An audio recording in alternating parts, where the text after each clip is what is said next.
18 लोकमत विशेषला सुरुवात करूयात। राज्यसभेच्या 6 जागांसाठी निवडणूक होऊ घातलेली आहे। महायुतीकडून 5 तर महाविकास आघाडीने एका उमेदवाराच्या नावाची घोषणा केली आहे। त्यामुळे ही निवडणूक बिनविरोध होणार की चुरशीची हे गुरुवारी स्पष्ट होईल। पाहूयात।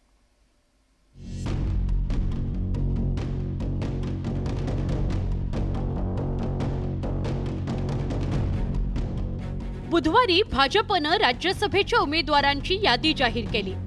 त्यामध्ये अशोक चव्हाण, मेधा कुलकर्णी आणि डॉक्टर अजित गोपछडे यांच्या नावाचा समावेश आहे। राज्यसभेच्या 6 जागांकरता येत्या 27 फेब्रुवारीला निवडणूक होऊ घातली आहे। या पार्श्वभूमीवर भाजपने 3 जणांना उमेदवारी जाहीर केली आहे। त्यामध्ये अशोक चव्हाणांनी बाजी मारली आहे, कारण भाजपत प्रवेश केल्यानंतर दुसऱ्याच दिवशी त्यांच्या गळ्यात राज्यसभेच्या उमेदवारीची माळ पडली आहे।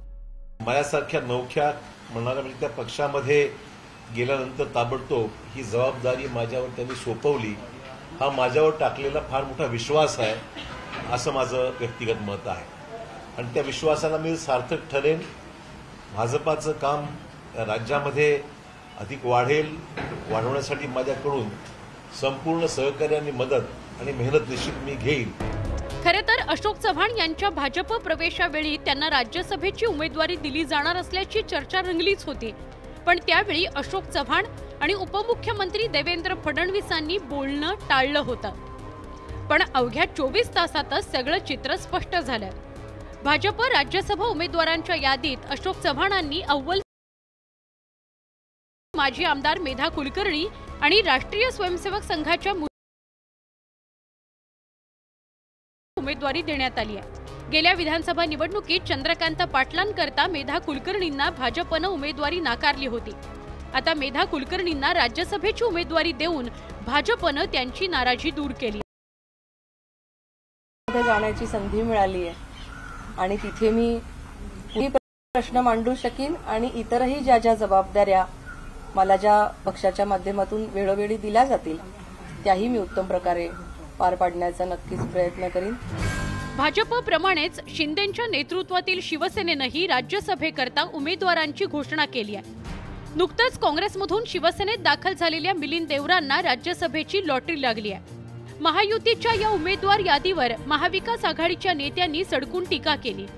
बाहेरच्या पक्षात भाजपची भिस्त असल्याचा टोला नाना पटोलेंनी लगावला। आजची भाजपची आणि त्यांच्या सहयोगी पक्षांची यादी पाहिल्यानंतर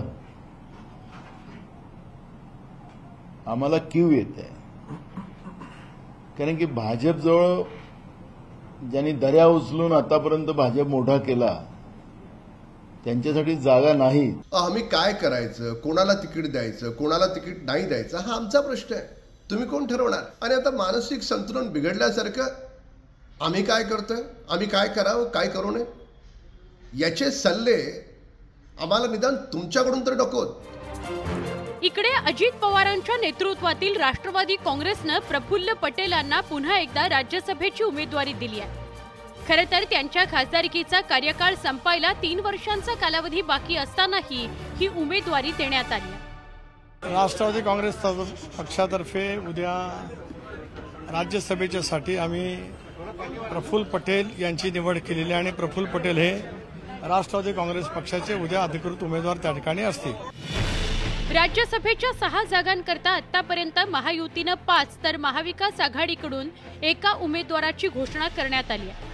तसंच भाजप 4था उमेदवार देणार नसल्याचं प्रदेशाध्यक्ष चंद्रशेखर बावनकुळेंनी जाहीर केलंय। त्यामुळे राज्यसभेची ही निवडणूक बिनविरोध होणार की गेल्या वेळेप्रमाणे भाजप मवियाला धक्का देणार याविषयी चर्चा रंगली।